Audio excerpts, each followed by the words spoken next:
Galician Santiago de Compostela, a city where history intertwines with the lively rhythm of its streets. We'll explore its majestic cathedral, follow in the footsteps of pilgrims, and savor the authentic flavors of Galician cuisine.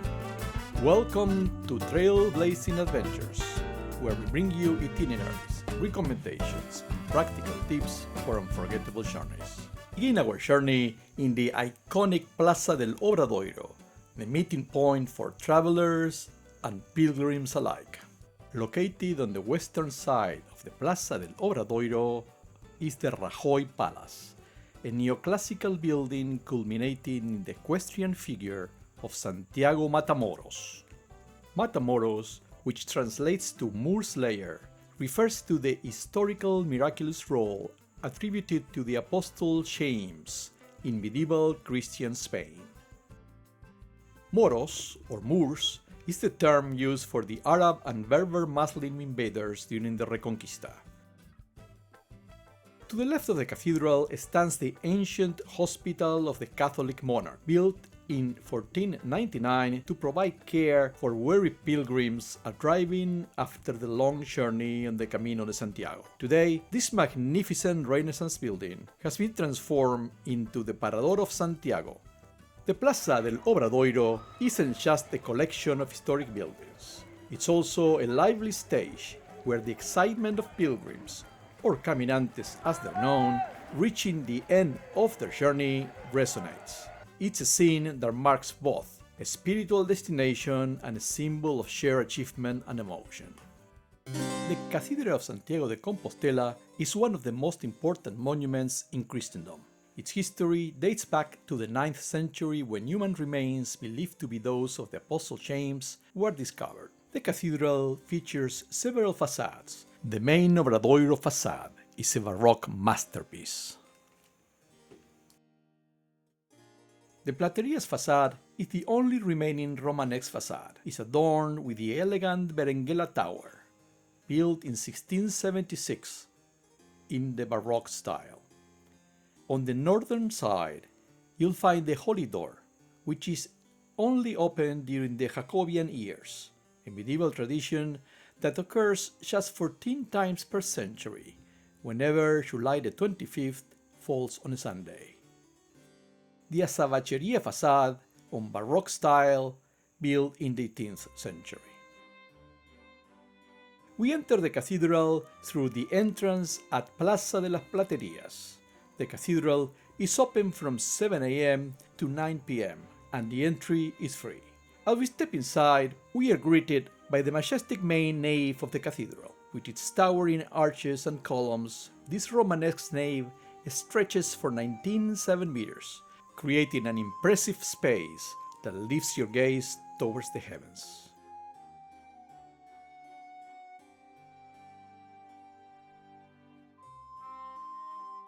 The cathedral's organ, with its two Baroque cases, was built between 1708 and 1712 by Manuel de la Viña.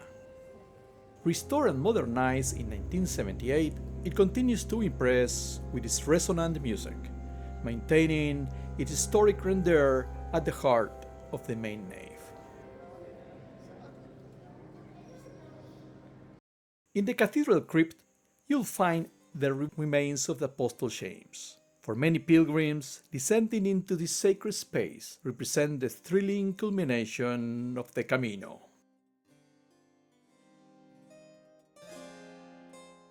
To complete your visit, we recommend purchasing the €15 ticket, which grants access to the following three experiences that we describe next.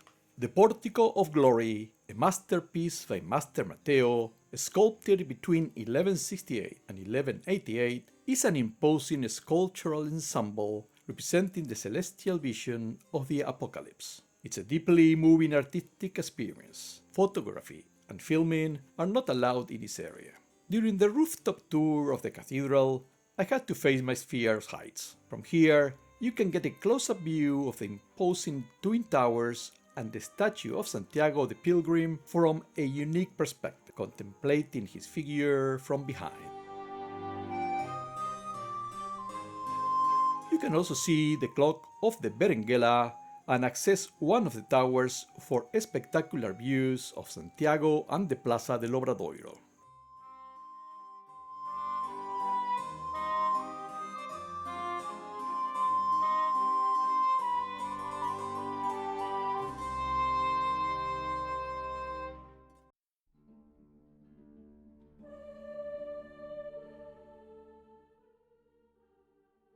The third experience is the cloister and the royal pantheon.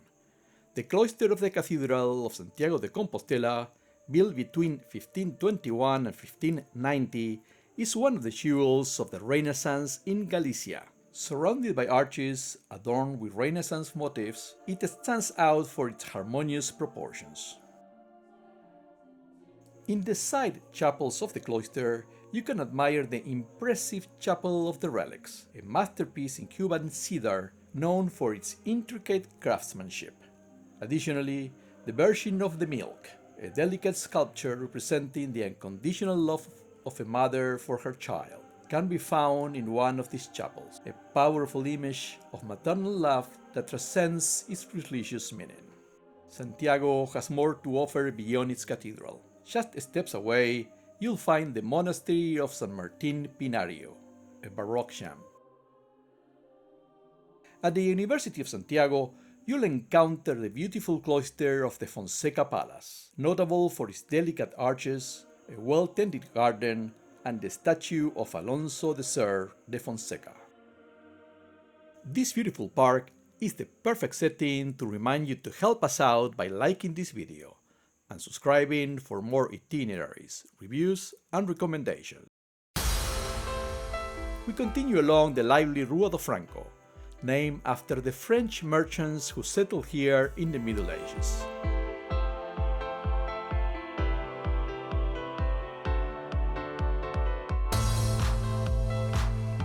We stop for a typical lunch at the highly recommended Papatorio restaurant, where we enjoy tapas with padrón peppers, small clams, and patatas bravas, all accompanied by a refreshing Estrella de Galicia beer. On your tour of Santiago, don't miss some of its beautiful squares, such as the Plaza de San Fis de Solobio. At its center, the modern sculpture Oleador de Estrellas pays tribute to the pilgrims and their spiritual journey under the stars of the Camino de Santiago. We return via Rua do Vilar, a street flanked by elegant stone buildings with arcades that protect pedestrians from the frequent Galician rains. We stayed at the Palacio del Carmen Autograph Collection, a renovated convent. This hotel falls within our premium category both in service and price. Be sure to check out our video with a full review, where we provide a detailed opinion about our stay. Of the three dinners we had in Santiago, our favorite was the Restaurante Don Quijote. The address is available on Google Maps in the description.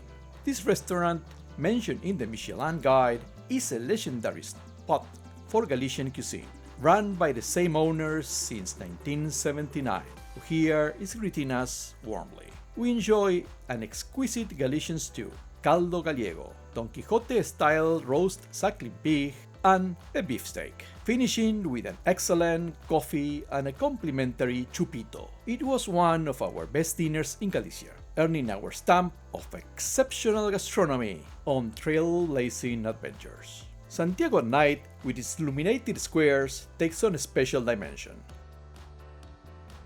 And a night in Santiago isn't complete without singing and dancing along with the tunas, traditional groups of university students who perform Spanish popular music under the gallery of the Rajoy Palace.